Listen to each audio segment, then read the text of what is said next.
अल्लाह ही अल्लाह किया करो, दुख न किसी को दिया करो, जो दुनिया का मालिक है नाम उसी का लिया। अस्सलामु अलैकुम वरहमतुल्लाहि वबरकातुहू।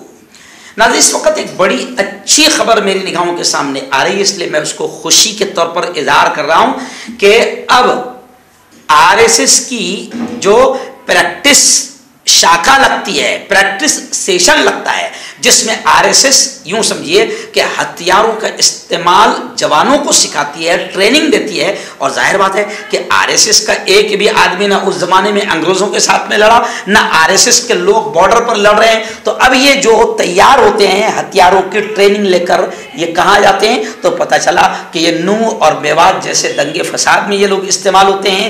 ये जगह जगह मुल्क में दंगे और फसाद में इन पालतू लोगों को इस्तेमाल किया जाता है। तो अभी अच्छी खबर ये आ रही है कि हाई कोर्ट ने आरएसएस की शाखा यानी प्रैक्टिस सेशन पर पाबंदी लगा दी है। लेकिन पूरी खबर जरूर सुनिए और दुआ कीजिए कि ये पाबंदी पूरे मुल्क में हर जगह लगाई जाए। जी हाँ, क्योंकि आरएसएस के लोगों ने हथियारों की ट्रेनिंग लेकर, आप एक नाम बता दो कि आरएसएस का कोई बड़ा लीडर बॉर्डर पर लड़ा या आरएसएस का कोई बड़ा लीडर अंग्रेजों से लड़ा इस मुल्क को बचाने की खातिर, बल्कि पूरी हिस्ट्री है कि ये लोग अंग्रेजों के वफादार और वादा माफ गवाह बनकर रहे हैं।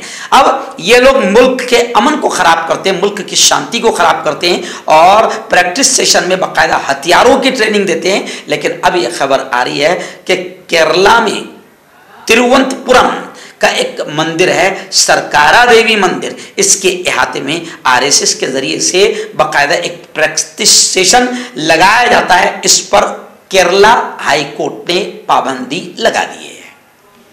यानी ये पाबंदी सिर्फ एक मंदिर वहां का जो है तिरुवनंतपुरम का, केरला का, जहां सरकारा देवा मंदिर, वहां पर ये पाबंदी केरला हाई कोर्ट ने लगाई है। दुआ करो, प्रार्थना करो कि पूरे मुल्क में ये पाबंदी लगाई जाए। हाईकोर्ट ने सरकारी देवी मंदिर में आरएसएस के ट्रेनिंग कैंप को चैलेंज पेश करने वाली एक अर्जी पर समाअत करते हुए ये फैसला सुनाया है। अदालत ने कहा कि सरकारा मंदिर का इंतजाम टीडीपी के हाथों में है, जिसे फरामोश नहीं किया जा सकता।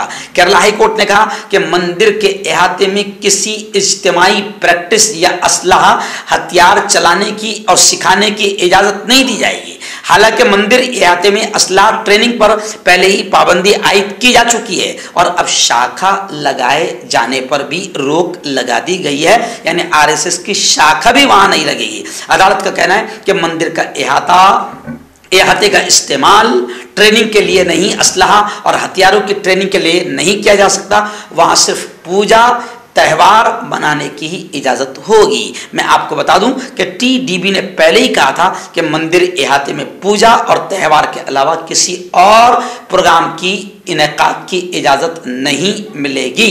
तो खैर, ये बड़ी अच्छी खबर है, आप इसको फैलाओ ताकि मुल्क के हर इलाके को ये एहसास हो कि जैसे केरला हाई कोर्ट ने आरएसएस की ट्रेनिंग, असलहा ट्रेनिंग और हथियारों की ट्रेनिंग और शाखा पर पाबंदी लगा दी है, पूरे मुल्क के गांव-गांव और कोने-कोने में ये लगना चाहिए। क्योंकि आरएसएस ने हजारों लाखों जवानों को तैयार किया, मगर आरएसएस का तैयार किया हुआ कोई जवान या खुद आरएसएस का कोई लीडर बॉर्डर पर, चाइना बॉर्डर पर या पाकिस्तान बॉर्डर पर या हमारे मुल्क के दुश्मनों से लड़ते हुए नजर नहीं आया है, न ही वो वहां जाता है।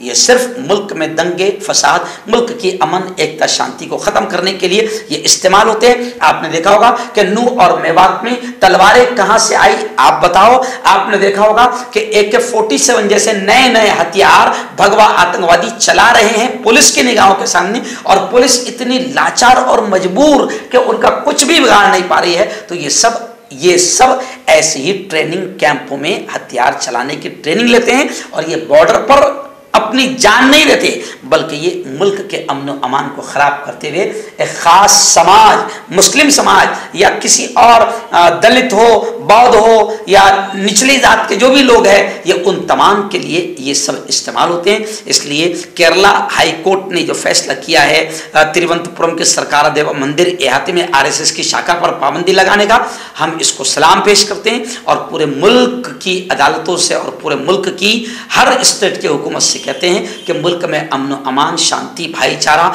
मुल्क की तरक्की और मुल्क का विकास चाहिए, तो ऐसी तमाम ट्रेनिंग कैंपों पर बाकायदा पाबंदी लगानी ज़रूरी है।